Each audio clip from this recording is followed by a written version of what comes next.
Truck को धक्का देला ट्रोलर ड्राइवर गुरुतर। बालेश्वर जिला बस्ता थाना अंतर्गत 60 नंबर जातीय राजपथर संतोषपुर पुराना टोलगेट निकट में छिड़ा होता एक ट्रक को पछपटू धक्का देछि एक टेलर।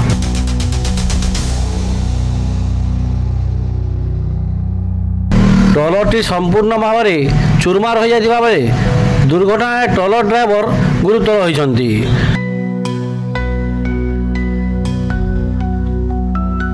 टेलर ड्राइवर केबिन संपूर्ण रूप चापी होइतिबारु केबिन भितर ड्राइवर फसी होई रहिथिले।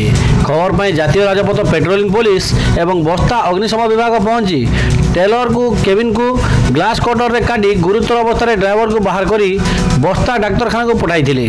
टेलरटी पश्चिम बंग पटू बालेश्वर अभिमुख जाउथिबा बेले दुर्घटना घटी बोली सूचना रही।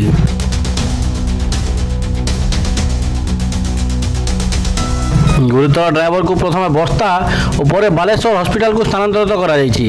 घन कुहुड़ी जोगु रास्ता दिशु थिबारु दुर्घटना घटी थाइपारे बोली अनुमान करा जायछि।